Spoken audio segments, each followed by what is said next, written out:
ಹುದ್ದೆ, ಗದ್ದುಗೆ, ಅಧಿಕಾರ, ಹಣ ಎಲ್ಲವೂ ಈ ಲೋಕದಲ್ಲಿ ಅನುಭವಿಸೋಕಿರೋದು. ತರೂಕೂ ಇಲ್ಲ, ಒತ್ಕೊಂಡು ಹೋಗ್ಲಿಕ್ಕೂ ಇಲ್ಲ. ಬರುವಾಗ ಬರಿಗೈಯ ದಾಸ, ಬರುವಾಗಲೂ ಬರಿಗೈ ದಾಸ. ನೋಡಿ, ಒಂದು ಪುಟ್ಟ ಮಗು ಹುಟ್ಟಿದ್ರೆ ಪುಟ್ಟ ಕಂದ ಚಿಟ್ಟನ ಚೀರ್ತದಂತೆ. ಯಾಕೆಂದ್ರೆ ಮತ್ತಿ ಪ್ರಪಂಚಕ್ಕೆ ಬಂದ ಅಂತ. ಮತ್ತಿಲ್ಲಿಗೆ ಬಂದ ನಾನು ಎರಡೂ ಕೈ ಮುಷ್ಟಿ ಹಿಡ್ಕೊಂಡ್ಬಿಡ್ತದೆ ಮಗು. ಏನು ಬೇಡ ನನಗೆ, ಈ ಲೋಕ ಬೇಡ, ಬೇಡ ಈ ಭವ ಬೇಡ, ಈ ಜಗತ್ತು ಬೇಡ ಅಂತ. ಅದಕ್ಕೆ ನಾವೇನು ಮಾಡ್ತೀವಿ, ಮಗು ನೋಡೋಕೆ ಹೋದವರೆಲ್ಲ ಬೆರಳೆಲ್ಲ ಇಗ್ಲಿಸಿ ಒಂದು 500 ರೂಪಾಯಿ ನೋಟ್ ಇಡ್ತೀವಿ ಒಳಗೆ. ಹಿಡ್ಕೊ, ಇದು ಬೇಕು ನಿನಗೆ, ದುಡ್ಡು ಬೇಕು, ಹಿಡ್ಕೊ, ಹಣ ಹಿಡ್ಕೊ ಅಂತ. ಯಾವಾಗ ಹಣದ ವ್ಯಾಮೋಹ ಒಂದೊತ್ತಂತು ಮಿಕ್ಕದ್ದೆಲ್ಲ ಆದಾಗ ಅದು ಬಂದ್ಬಿಡ್ತು. ಪ್ರೀತಿಯಿಂದ ಬದುಕುವ, ಆಸೆಯಿಂದ ಬದುಕುವ, ದುರಾಸೆ ಬೇಡ, ವ್ಯಾಮೋಹ ಬೇಡ. ವ್ಯಾಮೋಹ ಉಳ್ಳವರೇ ದುಃಖಕ್ಕೆ ಬೀಳೋರು, ಪ್ರೀತಿ ಉಳ್ಳವರಲ್ಲ ರೀ. ಪ್ರೀತಿ ಅಂದ್ರೆ ನಾನು ನೀನು ಚೆನ್ನಾಗಿರುವ ಅನ್ನೋದು. ನಿನ್ನ ಕಷ್ಟ ಸುಖಕ್ಕೆ ನಾನು ಆಗ್ತೀನಿ, ನನ್ನ ಕಷ್ಟ ಸುಖಕ್ಕೆ ನೀನು ಆಗಬೇಕು, ಇದು ಪ್ರೀತಿ. ವ್ಯಾಮೋಹ ಅಂದ್ರೆ ಏನು ಗೊತ್ತಾ? ನಿನ್ನ ಬಿಟ್ಟು ಬದುಕ್ನಾರೆ, ನೀನಿಲ್ಲ ಅಂದ್ರೆ ನಾನು ಸತ್ತೋಗ್ತೀನಿ, ಇದು ವ್ಯಾಮೋಹ. ಈ ವ್ಯಾಮೋಹನೇ ಯಾರು ಇಟ್ಕೋಕೆ ಹೋಗಬಾರ್ದು. ಕಾರಣ, ಯಾರಿಗೆ ಯಾವ ಕಾರಣಕ್ಕೆ ಯಾವ ಸಮಯಕ್ಕೆ ಯಾರಿಂದ ಯಾವಾಗ ಹ್ಯಾಂಗ ಸಾವು ಬರ್ತದೆ ನಮ್ಗೆ ಗೊತ್ತಿಲ್ಲ. ಜ್ಞಾನವಂತರು doctor D K Ravishankar sir ಅವರು ನಮ್ಮ ದೊಡ್ಡರಸಿಂಕೆರೆಯ ಕೀರ್ತಿಶೇಷರಾದ ಕೆಂಪಯ್ಯ ಮಾತೃಶ್ರೀ ಜಯಮ್ಮನವರ ಸುಪುತ್ರರಾಗಿ ಹುಟ್ಟಿ ವಿದ್ಯಾವಂತರಾಗಿ ಮೈಸೂರಿನ ಮಹಾರಾಣಿ ಮಹಿಳಾ ವಿಜ್ಞಾನ ಕಾಲೇಜಿನ ರಾಸಾಯನಶಾಸ್ತ್ರ ವಿಭಾಗದ ಮುಖ್ಯಸ್ಥರಾಗಿ ಪ್ರಾಧ್ಯಾಪಕರಾಗಿ ಒಂದು ಉನ್ನತವಾದ ಹುದ್ದೆಯಲ್ಲಿ, ಗೌರವಾನ್ವಿತವಾದ ಹುದ್ದೆಯಲ್ಲಿ ಇದ್ದವರು. ಸಾವು ಗೊತ್ತಿಲ್ಲವಲ್ಲ, ಹುದ್ದೆಗಿದ್ದೆ ಗೊತ್ತಿಲ್ಲ ಅದಕ್ಕೆ. ಮೃತ್ಯು ಬಲ್ಲೆಳೆ ಒತ್ತು ವೇಳೆಗಳ ಹುದ್ದೆ ಗೊತ್ತಾ, ಬುದ್ಧಿ ಗೊತ್ತಾ, ಗುಣ ಗೊತ್ತಾ? ಅದೃಷ್ಟ ದೇವತೆಗೆ ಕಣ್ಣಿಲ್ಲ, ಮೃತ್ಯು ದೇವತೆಗೆ ಕರ್ಣ ಇಲ್ಲ. ಅದೃಷ್ಟ ದೇವತೆ ಕಣ್ಣಿದ್ದಿದ್ರೆ ಕೆಟ್ಟೋರ್ತಾವ ದುಡ್ಡಲ್ಲಿ ಇರ್ತಿರ್ಲಿಲ್ಲ. ಅಯ್ಯೋ ಮಾಡಬಾರ್ದೆ ಮಾಡ್ತಾರೆ ನೋಡಿ ಸರ್, ದುಡ್ಡು ಹೆಂಗಿಟ್ಟವ್ರೆ ಅಂತ ಮಾತಾಡ್ತಾನೆ. ಅದು ಕಣ್ಣಿಲ್ಲ ಅದಕ್ಕೆ. ಮೃತ್ಯು ದೇವತೆಗೆ ಕರ್ಣ ಇಲ್ಲ. ಕ್ರೂರಿ ಮಧ್ಯಪ್ರದೇಶದಲ್ಲಿ 1.5 ವರ್ಷದ ಮಗು ನೆಲಕ್ಕೆ ಹೋಗೋದು ಸಾಯಿಸವನೊಬ್ಬ. ನೆಲಕ್ಕೆ ಹೋಗೋದು, ಎಡಕಾಲ್ಗೆ ಹೋಗಿ ಹೊಡೆದವ್ರು. 1.5 ವರ್ಷದ ಮಗು, ರಾಗದ್ವೇಷಗಳು ಗೊತ್ತಿಲ್ಲದ ಕಂದ, ನೆಲಕ್ಕೆ ಒಗದ, ಆ ಮಗು ಕೊಂದ. ಅದಕ್ಕೆ ಕರುಣ ಇಲ್ಲದ ಮೃತ್ಯು ಯಾರಿಂದ ಯಾವಾಗ ಯಾವ ಕ್ಷಣಕ್ಕೆ ಸಾವು ಕೊಡ್ತು. ಅವ್ರ ತಾಯಿ ಮೇಲೆ ಪ್ರೀತಿ ಇತ್ತಂತ ಇವನಿಗೆ. ಅವ್ರ ತಾಯಿ ಮೇಲೆ ಪ್ರೀತಿ, ತಾಯಿ ಪ್ರೀತಿ ಗೊತ್ತಿಲ್ಲ, ತಂದೆ ಯಾರು ಅಂತ ಗೊತ್ತಿಲ್ಲ, ಎತ್ಕೊಂಡು ಹೋಗ್ತಾರನ್ನ ಯಾರು ಅಂತ ಗೊತ್ತಿಲ್ಲ. ಸತ್ತಾತ್ಮ ಬರ್ಸ್ಕೊಂಬಂದಿದ್ದೆ 1.5 ವರ್ಷ ಆಯಸ್ಸು, ಹಿಂಗೆ ಸಾಯಬೇಕು ಅಂತ. ಅದಕ್ಕೆ ಇವತ್ತು ನಮ್ಮ ರವಿಶಂಕರ್ ಸಾರ್ ಕೂಡ ನಮ್ಮನ್ನು ಬಿಟ್ಟು ಹೊರಟಿದ್ದಾರೆ. ಸಾವೇ ಸತ್ಯ, ಸಾವೇ ಸತ್ಯ, ಸತ್ಯ ಇದು ಮಿಥ್ಯೆ ಅಲ್ಲ. ಇದು 2 ವಿಚಾರ ಮರೆಯಂಗಿಲ್ಲ ಅಂತ ಮನುಷ್ಯ. ಒಂದು, ದೇವರಿದ್ದಾನೆ ಅಂತ. ದೇವರು ನೋಡಿ, ನಾವು ಸತ್ಯನಾರಾಯಣ ಸ್ವಾಮಿ ಪೂಜೆ ಮಾಡಿ ಮಂತ್ರಾಲಯಕ್ಕೆ ಹೋಗಿ ತಿರುಪತಿಗೆ ಹೋಗಿ ಅಂತ ಯಾರಿಗೂ ಹೇಳಲ್ಲ ರೀ. ಯದ್ಭಾವಂ ತದ್ಭವತಿ. ನಿಮ್ಮವ್ರ ಮಾರಮ್ಮ ಇಲ್ವಾ, ಆಯ್ತು ಒಂದು ಮಸಣಮ್ಮ ಅಂತಿಲ್ವಾ? ಮೂಲ ದೇವರುಗಳಿದಾವೆ. ತೆಂಗಿನ ಮರ ಕಲ್ಪವೃಕ್ಷ ಅಂತ ಕೈ ಮುಗಿತೀವಿ, ಹರಿಯೋ ನದಿ ಗಂಗಾಮಾತೆ ಅಂತ ಕೈ ಮುಗಿತೀವಿ, ಉರಿಯೋ ಬೆಂಕಿ ಯಜ್ಞೇಶ್ವರ ಅಂತ ಕೈ ಮುಗಿತೀವಿ. ಯಾವುದೋ ಒಂದು ದೇವರು, ಒಂದು ನಂಬಿಕೆ ಇಡಬೇಕು. ಭಗವಂತ ಅನ್ನೋ ಒಂದು ದೇವರು, ಒಂದು ಶಕ್ತಿ ಇದೆ, ಪ್ರಕೃತಿ ಶಕ್ತಿ ಐತ್ರಿ. ಆ ಶಕ್ತಿಗೆ ತಲೆಬಾಗ ಬದುಕ್ಬೇಕು ನಾವು. ಪ್ರಕೃತಿಯ ಶಕ್ತಿಗೆ ತಲೆಬಾಗ ಬದುಕ್ಬೇಕು ನಾವು. ಒಂದು ದೇವರಿದ್ದಾನೆ ಅನ್ನೋ ವಿಚಾರ ಮರಿಬಾರ್ದು.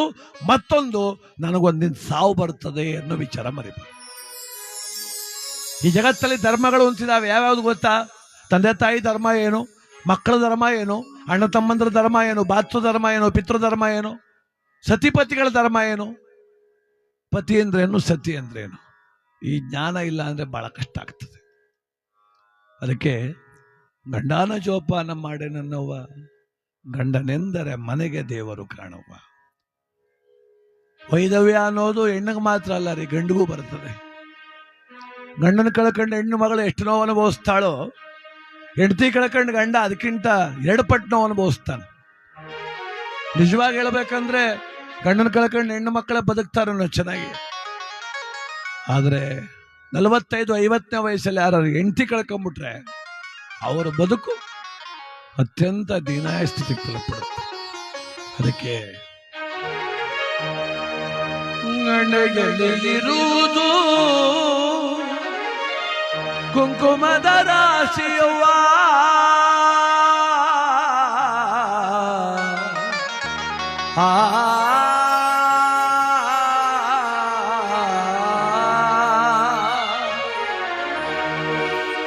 ಹಣೆಯಲ್ಲಿ ಇರುವುದು ಕುಂಕುಮದ ರಾಶಿಯವ್ವ, ಹಣೆಯಲ್ಲಿ ಇರುವುದು ಕುಂಕುಮದ ರಾಶಿಯವ್ವ.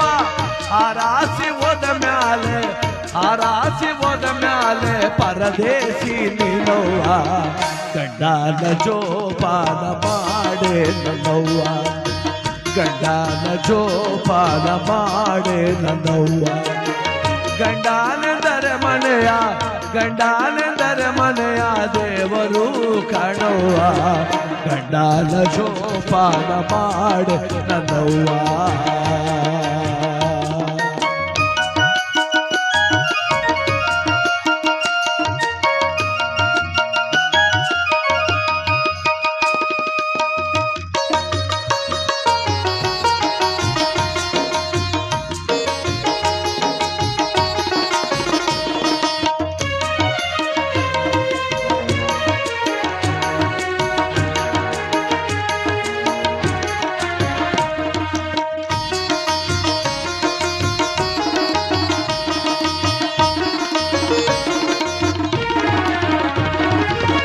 ಕರಿಮಣಿ ಮಾಂಗಲ್ಯ ಮುತ್ತೈದ ಸ್ಥಾನವ್ವ,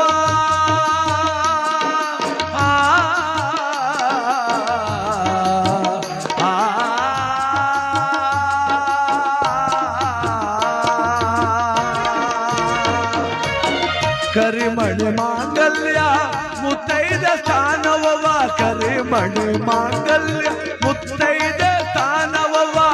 ಆಸ್ಥಾನ ಹೋದ ಮ್ಯಾಲೆ, ಆಸ್ಥಾನ ಹೋದ ಮ್ಯಾಲೆ ದೇವಸ್ಥಾನ ಯಾಕವ್ವ. ಗಂಡನ ಜೋಪಾನ ಮಾಡೆ ನನ್ನವ್ವ. ಗಂಡನೆಂದರೆ ಮನೆಯ, ಗಂಡನೆಂದರೆ ಮನೆಯ ದೇವರು ಕಾಣವ್ವ. ಗಂಡನ ಜೋಪಾನ ಮಾಡೆ ನನ್ನವ್ವ.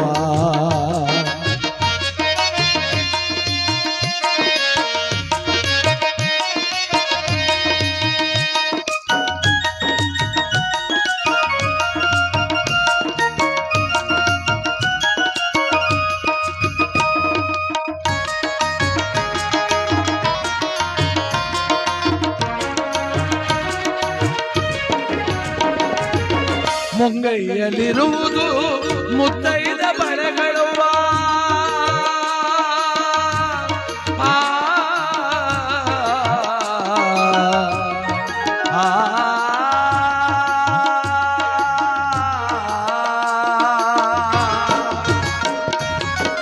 ಮುಂಗೈಯಲ್ಲಿರುವುದು ಮುತ್ತೈದ ಬಳೆಗಳವ್ವ, ಮುಂಗೈಯಲ್ಲಿರುವುದು ಮುತ್ತೈದ ಬಳೆಗಳವ್ವ. ಆ ಬಳೆ ಹೋದ ಮ್ಯಾಲೆ, ಆ ಬಳೆ ಹೋದ ಮ್ಯಾಲೆ ಬಾಳೆಲ್ಲ ಗೋಳವ್ವ. ಗಂಡನ ಜೋಪಾನ ಮಾಡೆ ನನ್ನವ್ವ. ಗಂಡನೆಂದರೆ ಮನೆಯ, ಗಂಡನೆಂದರೆ ಮನೆಯ ದೇವರು ಕಾಣವ್ವ. ಗಂಡನ ಜೋಪಾನ ಮಾಡೆ ನನ್ನವ್ವ.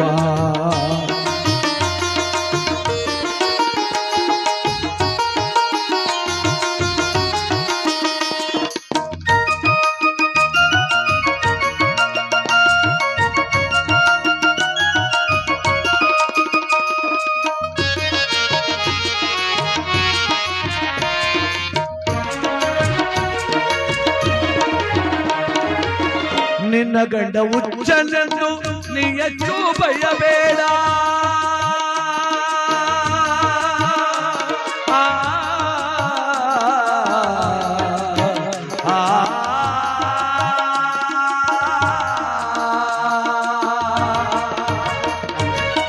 ನಿನ್ನ ಗಂಡ ಹುಚ್ಚನೆಂದು ನೀ ಹೆಚ್ಚು ಭಯಬೇಡ.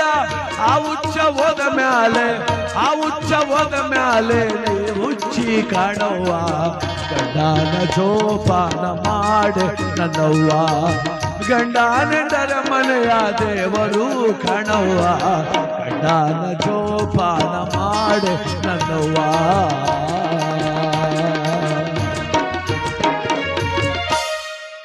ಪುರುಷ ಶ್ರೇಷ್ಠ ಹೆಣ್ಣು ಕನಿಷ್ಠ ಅಂತ ಭಾವನೆ ಅಲ್ಲ ಇದು.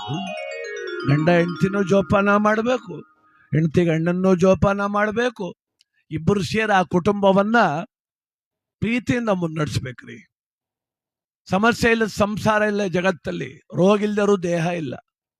ಯಾರಿಗಿಲ್ಲ ರೋಗ? ಒಂದಲ್ಲ ಒಂಥರ ಅದೇ. BP ಇರ್ತದೆ, ಶುಗರ್ ಇರ್ತದೆ, ಥೈರಾಯ್ಡ್ ಇರ್ತದೆ.